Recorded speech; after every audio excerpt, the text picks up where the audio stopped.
The morning sun rose over the wheat fields of New Gyeonggi Colony. The light was not yellow like Earth's sun. It was pale orange, softer and gentler. Park Dawn stood at the edge of his field and watched the sunrise like he did every morning. He held a cup of hot tea in his hands and breathed in the cool air. Do-han was 34 years old. He was not tall, not short. He was not handsome, not ugly. He was simply ordinary. He had worked as an agricultural engineer on this farming colony for 7 years. Every day was the same. He woke up early. He checked the hydroponic systems. He made sure the wheat was growing well. He ate his meals alone. He called his mother on Earth every Sunday. His mother was 72 years old. She lived in a small apartment in Bizen. Every week, she asked him the same question. When will you come home and find a wife? Every week, he gave her the same answer. Soon, mother, soon. But Do-han was not unhappy with his quiet life. He liked the silence of the fields. He liked watching things grow. He liked the simple rhythm of his days. He never wanted to be important. He never wanted to be famous. He just wanted to live peacefully and take care of his mother when she grew too old to live alone. The year was 2847. Humanity had spread across 12 star systems. They had colonies on 43 worlds. But in the grand scale of the galaxy, humans were still young and small. The elder races had ruled the stars for thousands of years. They looked at humans the way adults look at children playing in the dirt. Amusing, perhaps, but not important. The Velith Dominion was one of these elder races. They had controlled their sector of space for 6,000 years. Their skin was pale blue. Their eyes were large and black. They stood taller than humans by almost a full meter. They believed themselves to be the most civilized species in the galaxy. They believed humans were nothing more than clever animals who had learned to build ships. Lord Marath was a commander in the Velith fleet. He was 300 years old, which was middle-aged for his kind. He had fought in 17 wars and won them all. He had never lost a battle. He had never failed a mission. When his government told him to pressure Earth into surrendering the mining rights in the Cygnus Reach, he thought it would be easy. We simply need leverage, his advisor told him. Take a human. Any human. Their government will do whatever we ask to get their citizen back. Lord Marath agreed. Humans were emotional creatures. They cared too much about individual lives. This was a weakness the Velith could use. His ship arrived at New Gyeonggi Colony on a Tuesday morning. The colony had no military presence. It was just a farming world with 3,000 workers. The colonial defense system detected the Velith warship, but what could they do? They had no weapons. They had no soldiers. They only had farmers. Gon was walking between the wheat fields when he saw the shadow fall over the land. He looked up and saw the massive ship blocking out the orange sun. His teacup slipped from his fingers and shattered on the ground. A shuttle descended from the warship. It landed in the middle of the main field, crushing 3 months of wheat crops. The door opened and 12 Velith soldiers marched out. They carried weapons that glowed with blue energy. Their faces showed no emotion. Do-han knew he should run.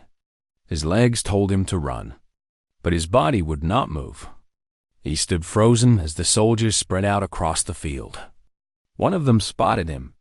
That one will do, the soldier said in broken human language. Bring him. 2 soldiers grabbed Do-han by his arms. He tried to struggle, but they were too strong. Their grip felt like iron chains. Wait, Do-han said. His voice was shaking. I am nobody. I am just a farmer. What do you want with me? The soldiers did not answer.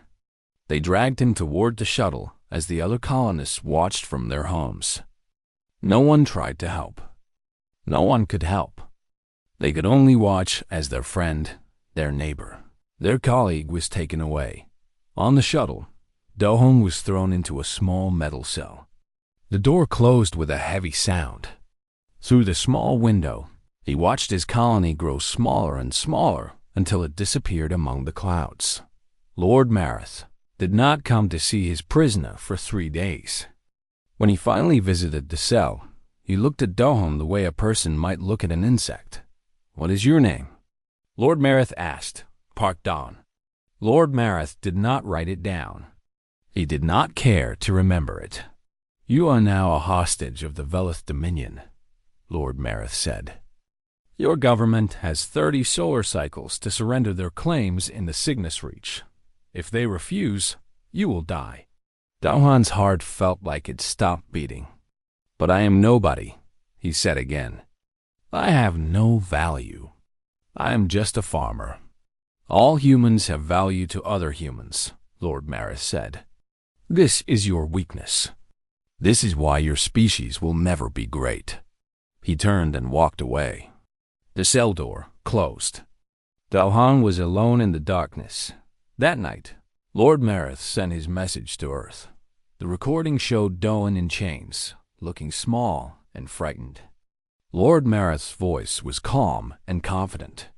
"People of Earth, I have one of your citizens. His life is now in your hands. Surrender the Cygnus Reach territories within 30 solar cycles, and he will be returned to you unharmed. Refuse, and he will die. The choice is simple." The message traveled across the stars at faster than light speed. It reached Earth in 6 hours. It was received by the communications center in Geneva. From there, it was sent to every government office, every news station, every corner of human civilization. The Galactic Council, a gathering of the elder races, watched the situation with mild interest. They expected Earth to comply. After all, the Cygnus Reach was valuable, but was it worth more than a human life? The humans were emotional. They were predictable. They would give up the territories, take back their farmer, and life would continue. This is what the galaxy expected. This is what Lord Mareth expected. They were all about to learn how wrong they were, because somewhere on Earth, in a grand building in the city of Seoul, a woman with steel-gray hair watched the recording of Park Do-hong being dragged in chains. Her name was Yoon Jae-soo. She was the president of the United Terran Parliament. And as she watched the fear in Do-hong's eyes, something cold and terrible began to grow in her heart. Velith had made a mistake. They had taken one of hers, and she was going to make them pay. The United Terran Parliament building stood in the heart of Seoul. It was a massive structure of glass and steel, built to show the galaxy that humanity had arrived among the stars. Inside its great hall, 500 representatives from across human space gathered to watch the Velith message. President Yoon Jae-soo sat at the center of the room. She was 61 years old. Her hair had turned gray during the border wars 20 years ago, when she commanded a fleet against pirates who raided human colonies. She had seen death. She had caused death. She knew what war meant, and she did not fear it. The recording played on the massive screen. Park Do-hong's face filled the room. His eyes were red from crying. His clothes were dirty. Chains hung from his wrists. Behind him, Lord Mareth spoke his demands with a smile on his blue face. When the recording ended, silence filled the hall. Then the Velith ambassador stood up. His name was Minister Telos. He had served on Earth for 15 years. He thought he understood humans. "President Yoon," Minister Telos said. His voice was smooth like oil. "I am sure we can resolve this matter peacefully. The Cygnus Reach is valuable, yes, but surely not worth more than a human life.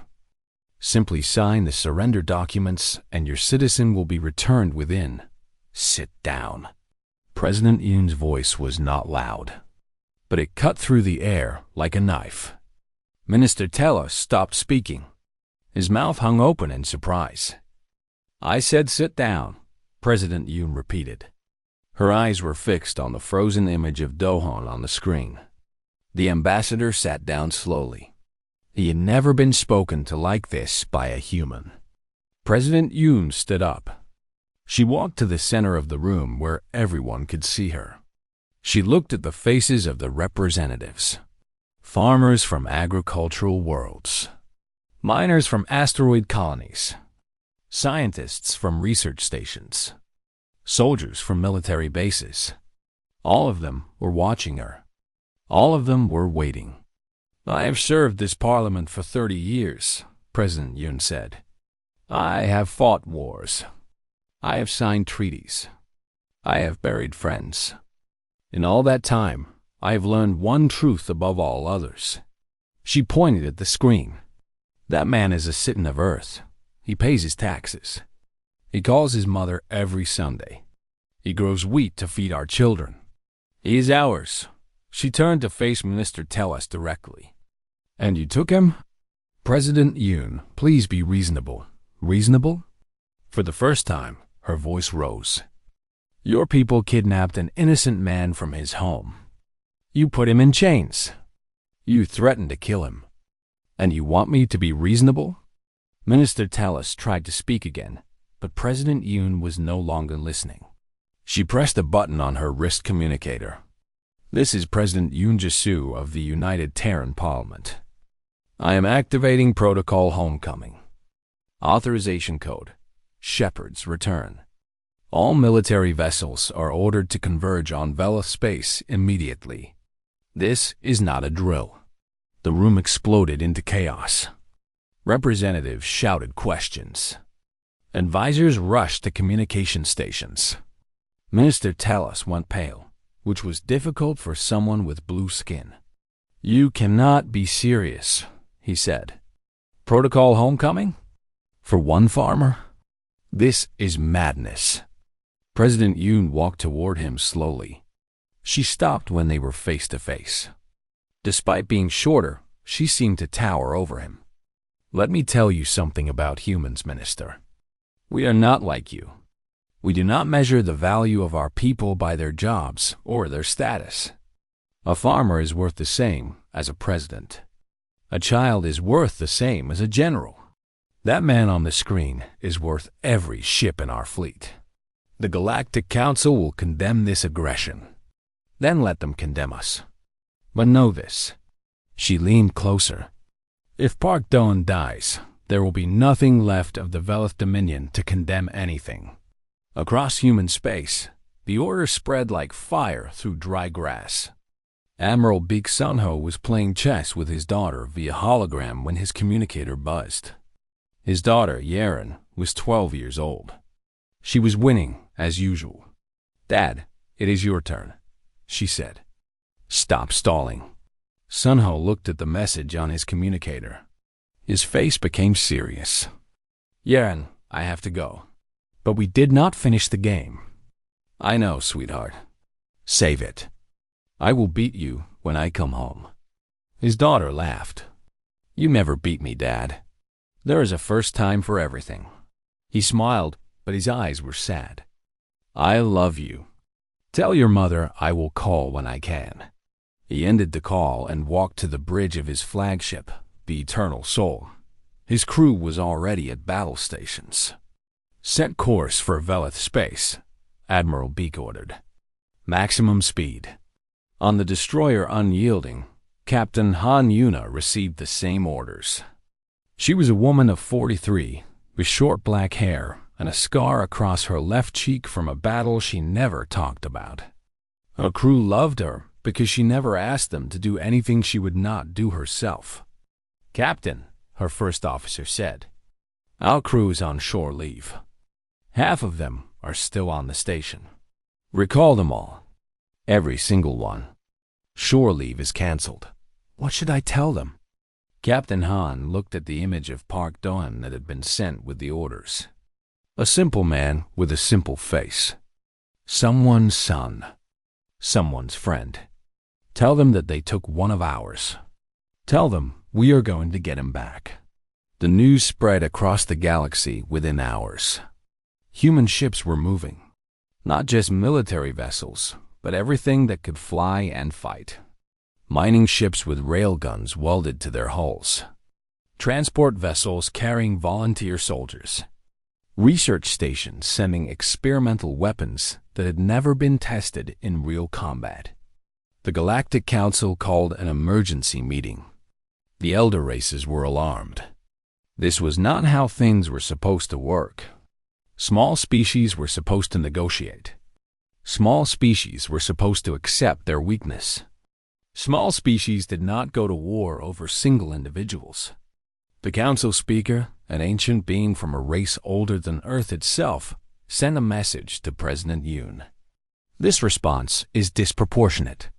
You risk galactic stability for one human life. Surely you understand this is not rational. President Yoon's response was recorded and broadcast to every corner of the galaxy. She stood alone in front of a camera, her gray hair pulled back, her eyes cold and steady.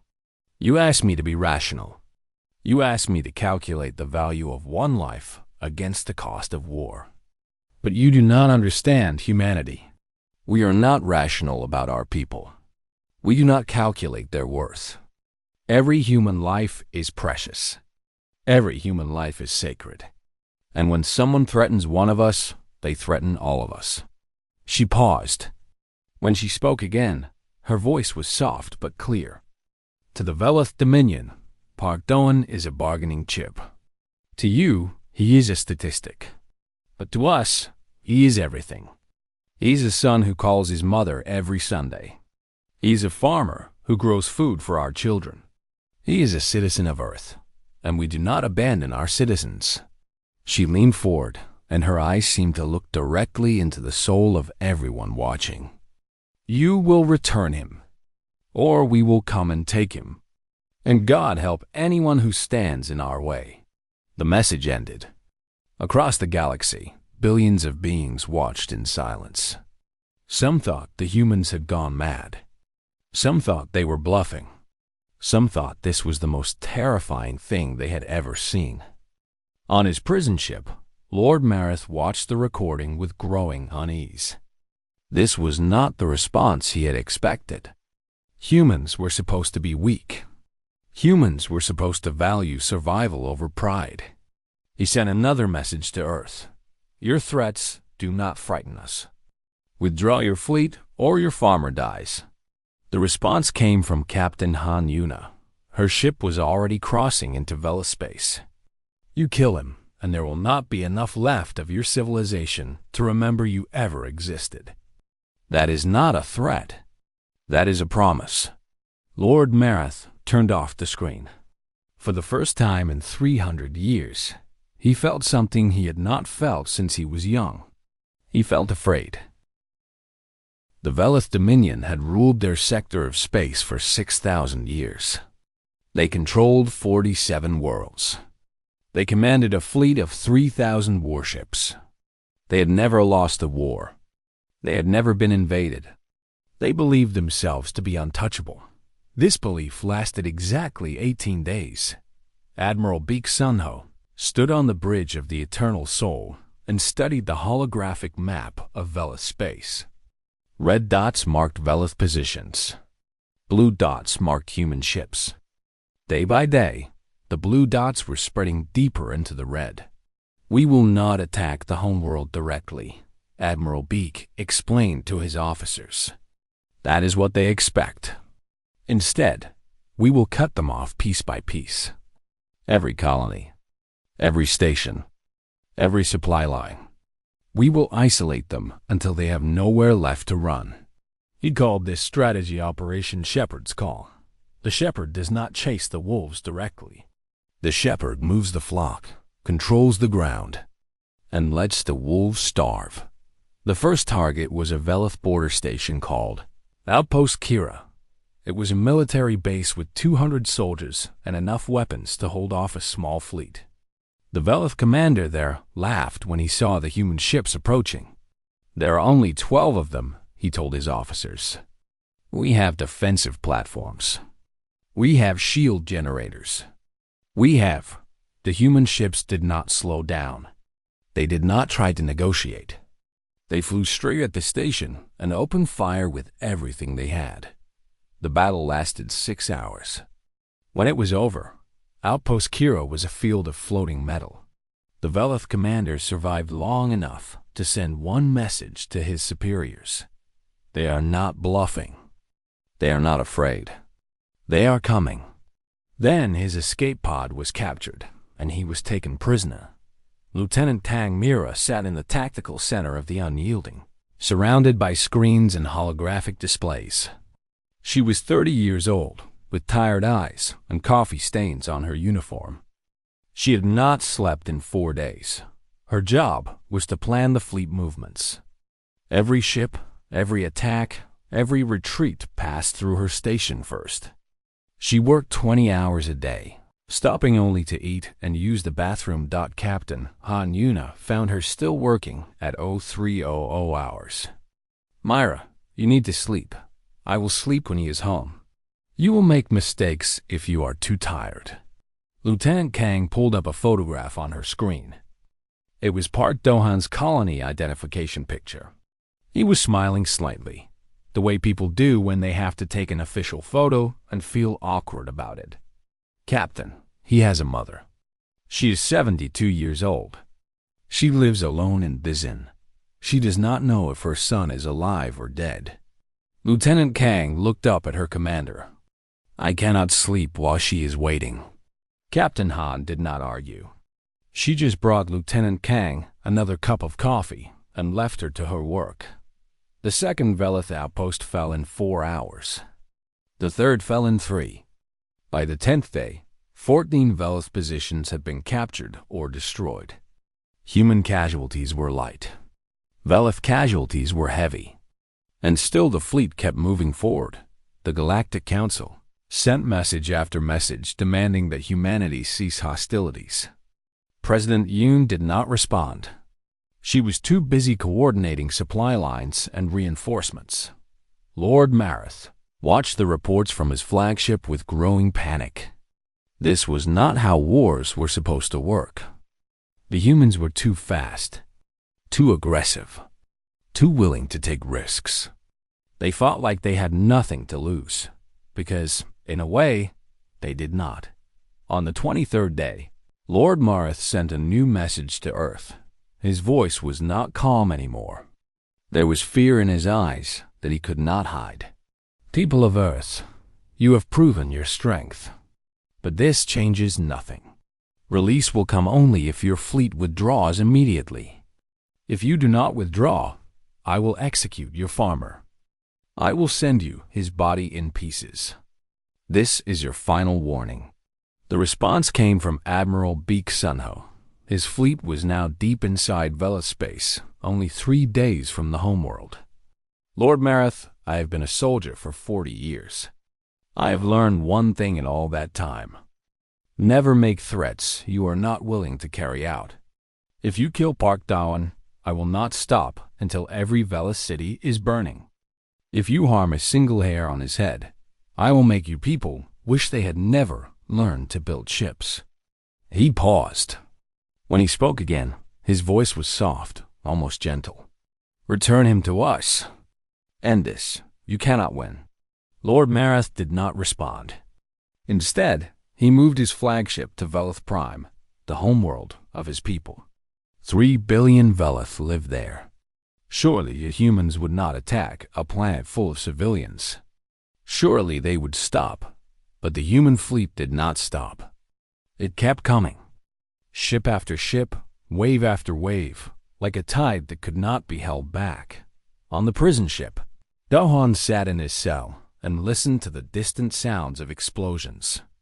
The ship shook sometimes. Alarms rang through the corridors. Guards ran past his cell with fear on their faces. One day, a young guard stopped at his door. This guard had been kind to Dohan, bringing him extra food when the other guards were not watching. Your people, the guard said. They are destroying everything. They have killed thousands of us. All for you. Dohan shook his head. That cannot be right. I am nobody. I am just a farmer. The humans do not think so. The guard looked at Dohan with eyes full of confusion and something that might have been respect. They are burning their way across our space. They will not stop. They will not negotiate. All they say is one thing, over and over again. What do they say? They say they want you back. They say they will not leave without you. The guard shook his head. We do not understand. In our culture, one person is nothing. One person can be sacrificed for the good of many. But your people... He stopped. Your people are different. Dohan thought about his mother in Bizen. He thought about the wheat fields of New Gyeonggi. He thought about all the simple, ordinary days of his simple, ordinary life. We are taught something when we are children, Dawn said quietly. We are taught that every person matters. Every life is precious. We do not leave our people behind. Never, no matter the cost. The guard stared at him for a long moment. Then he walked away without saying another word. That night, Doan heard the guards talking in the corridor. They were whispering, but sound carried in the metal hallways. The humans have reached the core systems. The Third Fleet tried to stop them. It lasted 2 hours. What do? We pray. We pray that Lord Mareth surrenders before there is nothing left of us. Dalhan closed his eyes and thought about his mother. He had missed 2 Sundays now. She must be so worried. He imagined her sitting by the communication screen, waiting for his call, not knowing if she would ever hear his voice again. I am sorry, Mother, he whispered into the darkness. I am trying to come home. Far away, the human fleet burned through the stars. Every ship, every soldier, every pilot. They were all moving toward one goal. One simple, impossible, beautiful goal. They were going to bring Park Dawn home, or they would die trying. Day 23. The human fleet reached the Velith core systems. Admiral Beek Sunho looked at Velith Prime through the main view screen of the Eternal Soul. The planet was beautiful in its own way. Blue oceans covered most of the surface. Great cities glowed on the dark side like clusters of stars. 3 billion people lived there. Families, children, people who had nothing to do with Lord Moreth's decision to take a human hostage. Open a channel to Lord Moreth's flagship, Admiral Beek ordered. The communication officer worked at his station. A moment later, Lord Moreth's face appeared on the screen. He looked older than he had in the first recording. There were dark circles under his large black eyes. His blue skin had turned pale. Lord Mareth, Admiral Beek said, I am giving you one final chance. Return Park Doan unharmed, and this ends. We will withdraw.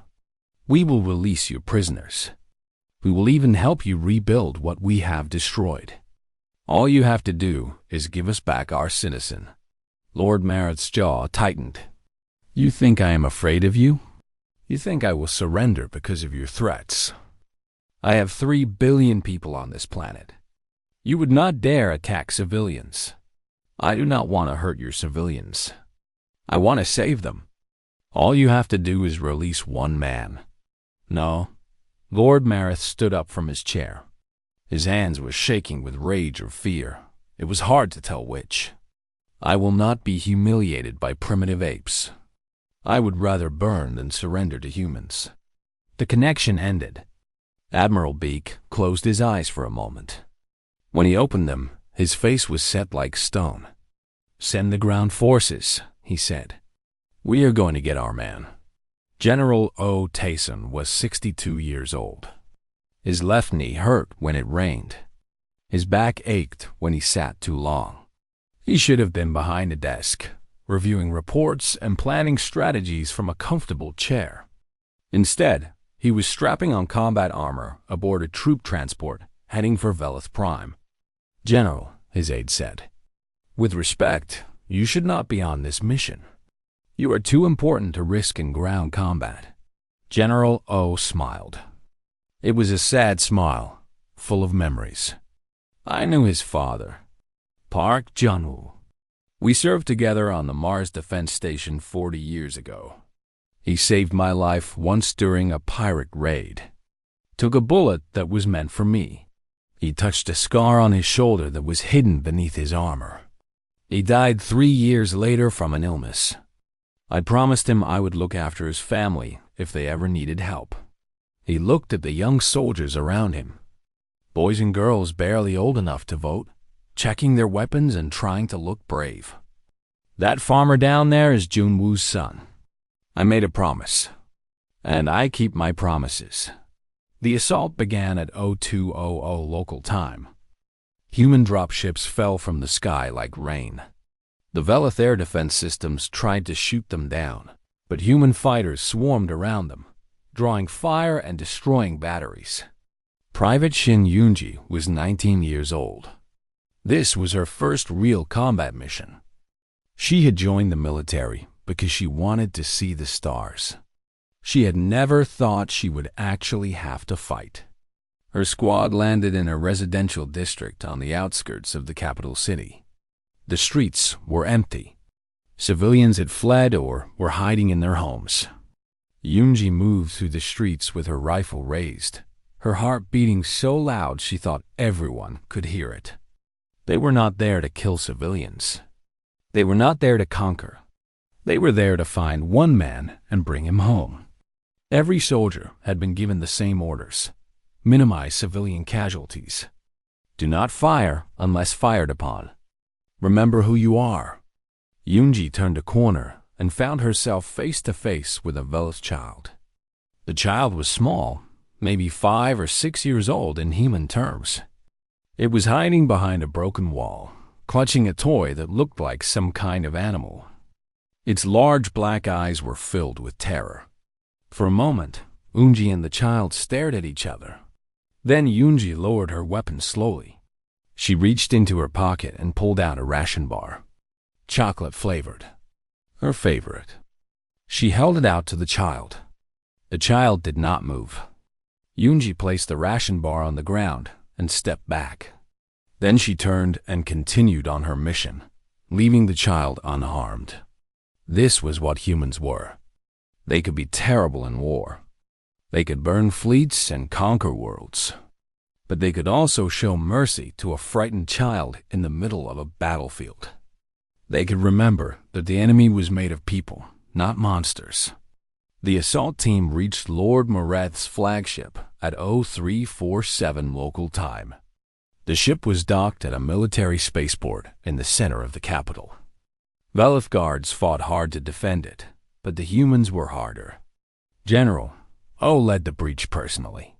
He was the first one through the door, his old rifle steady in his hands. Young soldiers followed him, amazed that a man his age could move so fast. Fan out, General O ordered. Find the prisoner. Check every room, every cell, every closet. He is here somewhere. They found Park Doan in a small cell on the lower deck of the ship. He was sitting on the floor, thin and tired, with a beard that had grown during his weeks of captivity. When the cell door opened, he looked up with eyes that expected death. Instead, he saw a human face. An old man with gray hair and kind eyes. Park Doan? General O asked. Yes, Doan whispered. Who are you? General O smiled. It was the warmest smile Doan had ever seen. I am General O Tayson. I knew your father, and I am here to take you home. Doan could not speak. Tears streamed down his face as soldiers removed his chains. General O helped him stand, supporting him when his legs were too weak to hold his weight. Is this real? Doan asked. I thought I was going to die here. Not today, son. Not ever, if we can help it. They found Lord Mareth trying to escape through a maintenance tunnel. Captain Han Yuna's boarding team was waiting for him.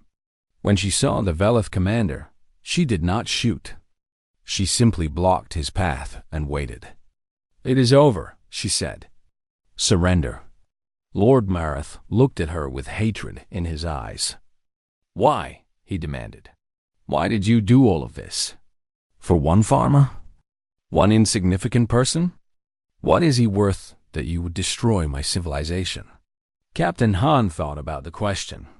She thought about Lieutenant Kang Mira, who had not slept in days. She thought about Admiral Beek Sunho, who had left his daughter in the middle of a chess game. She thought about Private Shin Yunji, who had given her chocolate to an enemy child. He is worth everything, Captain Han said, because he's ours. And we do not leave our people behind. Ever. Lord Mareth was taken prisoner.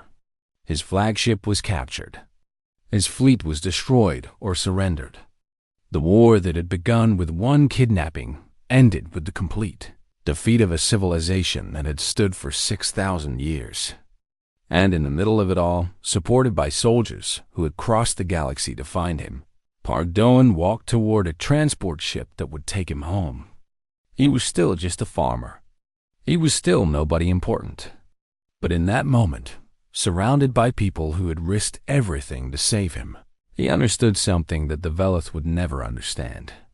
He was human, and that meant he was never truly alone. The flagship homeward carried Park Doan across the stars. 600 ships flew with him, an honor guard that stretched across thousands of kilometers of space. Destroyers and cruisers, transport ships and fighter squadrons, all of them moving together toward Earth. Dahan sat in a comfortable cabin with real food and clean clothes for the first time in weeks. A doctor had examined him and said he was healthy, just thin and tired. He spent most of the journey looking out the window at the fleet around him. "I still do not understand," he said to Captain Han Yuna, who had come to check on him. "All of this for me. I keep expecting to wake up and find out it was a dream." Captain Han sat down across from him. She had dark circles under her eyes, too. Everyone in the fleet did. They had been fighting for weeks without rest. "Can I tell you something?" she said. "I have been a captain for 12 years. I have fought in 3 wars. I have lost friends and crew members. But this mission..." She paused, searching for the right words. This mission meant something different. Why? Because usually we fight for territory, for resources, for political power, abstract things that are hard to see. But this time, we fought for a person. A real person with a name and a face. She smiled. "Every soldier in this fleet has seen your picture. They know about your mother in Bizen. They know you call her every Sunday. They know you grow wheat on New Gyeonggi." Doan felt tears coming to his eyes again. He had cried so much in the past few days that he thought he had no tears left, but they kept coming. "You made us remember why we do this," Captain Han said. "Why we built all these ships and trained all these soldiers. Not for glory, not for conquest, but to protect our people. Every single one of them." The fleet arrived at Earth 3 days later. News of their approach had spread across human space. Billions of people watched their screens, waiting for the moment when the ships would appear in Earth's sky. The spaceport in Seoul was surrounded by crowds. Tens of thousands of people had come to see the farmer who had united humanity. They held signs and banners. They cheered and sang. Children sat on their parents' shoulders, trying to see over the heads of the adult stock. President Yoon Jae-soo stood at the landing pad with her cabinet and military commanders. Behind her stood Admiral Beek Sung-ho, who had finally finished his chess game with his daughter. He had lost, as usual. General Oh Taeson stood next to him, his bad knee aching but his heart full. Lieutenant Kang Mira was there too, finally looking rested after sleeping for 2 days straight. The transport ship landed with a gentle sound. The door opened, and Park Doan walked out into the sunlight of Earth for the first time in months. The crowd went silent. Then, slowly, a sound began to build. It started as a whisper and grew into a roar. People were cheering. People were crying. People were chanting his name. "Park Doan! Park Doan! Park Doan!" Dohan stood frozen at the top of the ramp. He could not believe what he was seeing. All these people, all this noise. For a farmer who grew wheat. President Yoon walked forward and climbed the ramp to meet him. She was shorter than he expected. Her gray hair blew in the wind. Her eyes were warm and tired and proud. "Mr. Park," she said. "Welcome home, President." Dohan's voice broke. "I do not understand. Why did you do all this? I am nobody. I am just a farmer." President Yoon took his hands in hers. Her grip was strong and gentle at the same time. "Mr. Park," she said, "on Earth, there is no such thing as nobody." The tears came then, and Dawn did not try to stop them. He wept openly in front of the cameras and the crowds and the whole watching galaxy. Then a voice cut through the noise. An old voice, cracked with age and emotion. "Dawn, my son!" Dawn looked up. There, at the bottom of the ramp, held back by gentle soldiers who were crying themselves, was his mother. She was 72 years old. Her hair was white. Her face was lined with worry and hope and love. Dawn ran. He ran down the ramp and into her arms, and they held each other while the world watched. "I am sorry, Mother," he sobbed into her shoulder. "I missed our calls. I am so sorry." "You are home," she whispered. "That is all that matters. You are home." The broadcast of this moment reached every corner of the galaxy. Billions of beings from hundreds of different species watched a simple farmer embrace his elderly mother. They watched soldiers who had burned through a sector of space standing quietly with tears on their faces. They watched humans hugging each other, celebrating not a military victory, but the return of one of their own. The Galactic Council called an emergency session the next day.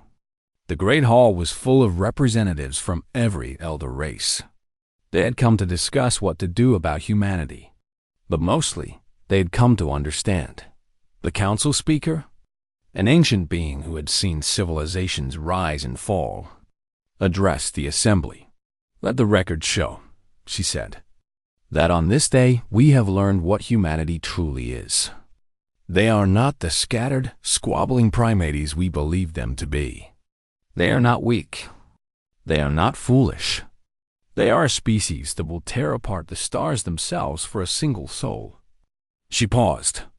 The silence in the hall was heavy with meaning. Let the record also show that this should serve as a warning. Not a warning of human aggression, but a warning of human love. They love their people with a fierceness we do not understand. And that love makes them more dangerous than any weapon we have ever seen. The council voted that day to establish new protocols for dealing with humanity. The most important protocol was simple. Under no circumstances shall any member species take a human citizen hostage. The consequences of such action are considered disproportionate. 6 months later, life had returned to normal. Or as normal as it could be after everything that had happened. Admiral Beek Sunho retired from the military. He spent his days teaching strategy at the Seoul Military Academy and playing chess with his daughter every evening. She still beat him most of the time. Captain Han Yuna received a promotion that made her an admiral. She did not want it. She wanted to stay on her ship, but she accepted it because she could do more good from a bigger chair. Lieutenant Kang Mira took a long vacation. She traveled to New Gyeonggi and saw the wheat fields that Dohan had tended. She learned to sleep again. Slowly, General O. Tayson visited Dohan's mother in Bizen. He told her stories about her late husband, about the battles they had fought together, and the jokes they had shared. She cooked him dinner and made him promise to visit again. Private Shin Yoonji received a letter 1 year later. It was from the Velith child she had spared during the battle. The child had grown up and wanted to thank her. They became pen pals, writing to each other across the gulf between their species. Perhaps, in time, they would become friends, and Park Doan returned to farming. He went back to New Gyeonggi, which had been rebuilt and was thriving again. He woke up early every morning and watched the orange sunrise over his wheat fields. He drank his tea and breathed the cool air.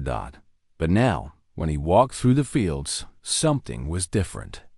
He understood something that he had not understood before. He was not nobody. He had never been nobody. Because to humanity, every single person mattered. Every life was precious. Every soul was worth fighting for.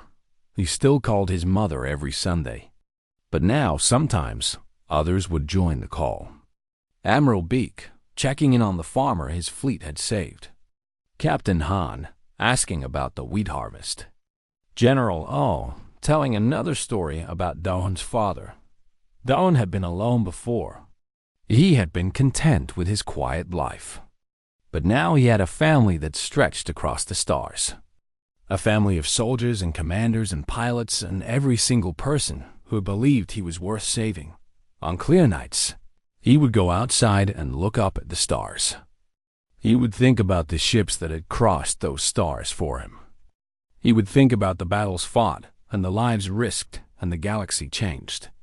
All because one species refused to abandon its own. And he would smile. Because he knew a secret that the rest of the galaxy was only beginning to understand. Humans were not great because of their technology. They were not powerful because of their weapons. They were not feared because of their armies. They were feared because they loved.